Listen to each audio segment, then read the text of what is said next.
It's the EV Bloke back here with another video. And the reason for this video really is just to update, more of an update really on things we've been talking about of recently about the car and improvements that can be made, etc.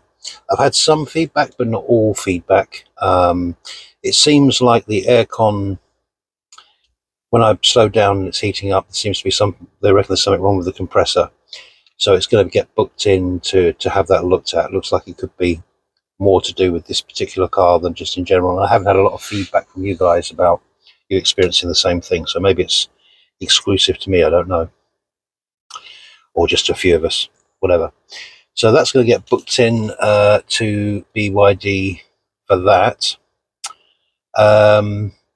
In terms of a lot of the things that we've mentioned about, like the navigation system being updated, all I've had feedback from them is that they have a lot of future ideas in terms of updates to deal with a lot of these issues. They have had some feedback about that from other users as well, so it's not just me or us. So hopefully in the future we might see an update on the infotainment system, on the navigation, which enables it to guide you to EV stops, basically, because at the moment you could put it in Scotland, they would just navigate you to Scotland and just tell you when you're getting a bit low. And then you've got to get your zap mat out and have a look for the closest charger kind of thing. So they're going to hopefully update that. Yes, more apps will come in terms of the BYD store. They just don't know when. There's going to be an update, if not, I think it might even be out in Australia now, which is an updated sort of mid-term trim update of this car. There doesn't appear to be very many changes in it. I was hearing there's going to be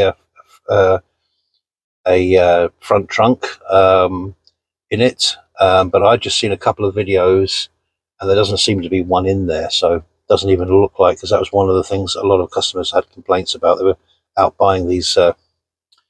I mean, to me personally, I don't see a lot of point in them really. I mean, apart from putting your cables in there, I just raise the height at the rear and put my cables underneath. Works out fine for me, and I can still get all my shopping and stuff in there and everything else. They're a bit of a novelty really, front trunks. You can't get a lot in most of them, so yeah, with all that space you've got there, they could easily put one in, couldn't they? I think that's the main point. There's kind of like a quite cavernous space underneath where they could actually fit one in, and you can buy them. You can actually get them aftermarket anyway. They fit in there perfectly for some storage. Although I must admit, when I've looked at them, it doesn't look like you can really get a lot in them, even with the front trunk really. But anyway, so there is a refresh on the way, and I guess they're probably putting a lot of their efforts into that. But of course, what it does mean is, in terms of software updates, that we should get those software updates. So hopefully there should be an improvement on that, definitely. So hopefully we might get some of these things. I don't know. So with regards to my personal car, in terms of the aircon side of things, it seems like it could be exclusive to my car or a few of us, as opposed to a generic problem with the actual aircon system. So mine's going to get booked in. I'll do a video when I do the booking.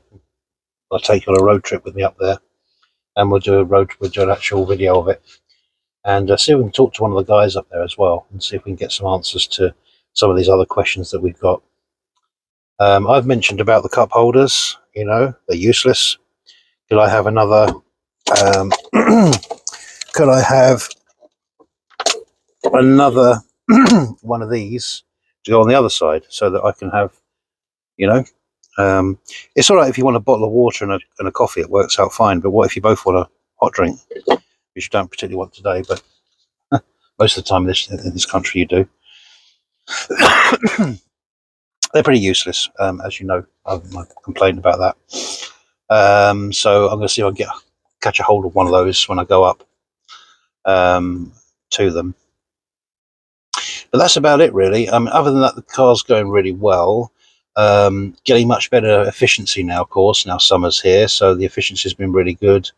I'm getting more or less the 260. Efficiency actually has never been a problem with this car, I don't think, because even in the winter, you get between 220 and 230. Maybe in really, I mean, we never had the most awful winter this year. Still fairly mild, actually, as it goes. It wasn't the coldest one you've ever seen. But yeah, I'd like to see it in a really cold winter. In these hot days, like I say, apart from it blowing hot air every time I pull over or stop or pull up to some lights or stuck in traffic, once you're on the move, it keeps nice, even nice temperature. Um, but um, but yeah, in terms of actual efficiency, charging speed as well, I've been seeing a lot more of the maximum charge speed now.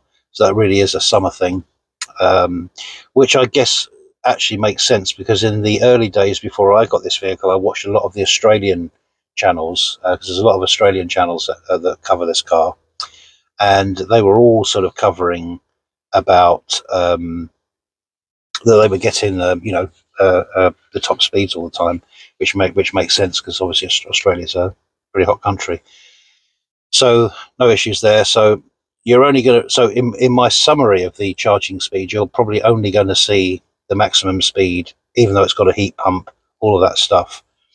You're probably not going to see the maximum speeds in the winter, but you will in the summer. So, which I guess is probably majorly pretty much the same with a lot of cars. I guess I don't know. The point is with this car, and thank you to someone who put a comment in yesterday's one about, these should be 150 kilowatts. We should have 150 kilowatt at minimum charging speed, because I know that 150 kilowatts would take this down to the 45 minutes to an hour to full, would knock that sort of 15 minutes off it, which is quite a lot, really, when you think about it. If you're doing a road trip somewhere, like say I'm going from here to Scotland, if I'm knocking 15 minutes off every charging stop, I mean, that's quite a saving, really. So, yeah, and in 2024 technology, we should be seeing those. I mean, I think a Vauxhall Mocha does something like 150. Uh, Maybe I'm wrong on that, but I mean, there's a lot of smaller EVs, etc., that do faster than that. So, yeah, the charging speed's disappointing on this car. No two ways about it. In general, in the fact that you can only get the sort of 88. Well, I mean, you can get 90 out of it. I've seen 90. I think someone texted me the other day and said they got 91 out of theirs. So, but you're not going to see much more than that. So, but anyway, it is what it is. I mean, for my use case, I've always mentioned this, even when I complain about all these things. My use case is I'm taking it around town. I'm going on short to mid journeys. Where maximum I'm probably going to charge up is once. I don't do really long road trips anymore, so it's actually fine for me, and probably it's fine for a lot of other people. So I wouldn't let that be a. I think the most important thing on this car that I like the most about it is the efficiency, the way that you're getting more or less the claim range. Definitely in summer, and in winter, that 15% or so drop off is acceptable. You have to accept that with an electric car. Even though it's fitted with a heat pump, still a lot of cars don't get anywhere near their claim range in the winter. So this one does do pretty well. You fill this car up, you can drive it all week, and you never have to go near a charger really for just general potting around town, even going 10, 15 miles outside of town and back. Yesterday I went over to Stroud, which is about 8-9 miles from me, and back, and potting around doing other things, took my wife to work and back, and done this and done that and done that. So and it doesn't eat into the battery that much. It's more than capable of just trotting around doing all those jobs. So no problems in that respect. But I'll give you another update if I find out anything more. I'm trying to think what else they said in terms of terrible memory. In terms of anything with the, I mean, basically, I was just on about software issues, really, and they just said there's going to be continuous updates on the car. I mean, I've only seen, as I say, the one since I've had this car. Well, I had a one originally when I got it, and then I've had another update. The one I've done a video on a few weeks back, a couple of weeks ago. So, I mean, they could be a lot more regular than they are, I suppose. Um, And I think even the interface, they've got ideas to change the interface a bit. It's a very basic interface on here. It's snappy enough. It's just very basic. So I think there's ideas that they're going to actually do things about that. So, but we'll see. We'll see how things go in the future. So yeah, I just thought I'd give a quick update, guys. Nothing much really to say outside of that at the moment. Like I say,